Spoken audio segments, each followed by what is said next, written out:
High Mithu, ভালো আছো? তো আজ তোমাদের মেকআপের সার্টিফিকেট ডিস্ট্রিবিউশন ডে।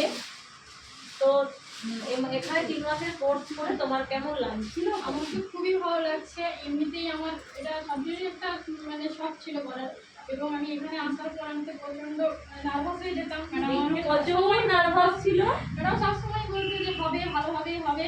তো আমি লাস্ট অব্দি সত্যিই খুব ভালোভাবে কাজ করতে পেরেছি, এবং নিজের হাতে মানে রিয়েল ব্রাইডও আমি সাজিয়ে এসেছি। তো সেই ভালো কাজ করেছে মিঠু, রিয়েল ব্রাইড করেছে। তো সেই নার্ভাসটা কেটে গেছে? হ্যাঁ, নার্ভাসটা একদম কেটে গেছে। ম্যাডাম আমাদের সত্যি খুব মানে হাতে ধরে কাজটা করিয়েছে। আর তুমি যে ব্রাইড করলে ও সবাই কি বললো? খুবই ভালো বলেছে, খুবই মানে আমিও দেখেছি খুব ভালো কাজ করেছে। আরো প্র্যাকটিস করতে হবে, আরো ভালো কাজ করবে, বড় বড় দিনে আগের দিনে খুব ভালো ভালো কাজ করবে। তো তোমাদেরকে প্রত্যেকেই আশীর্বাদ করি, তোমরা খুব জীবনে বড় হও, নিজের লক্ষ্যে পৌঁছাও। আর কারো যদি কোনো কাজে অসুবিধা হয় আমাকে ফোন করবে, আমি আছি। Thank you.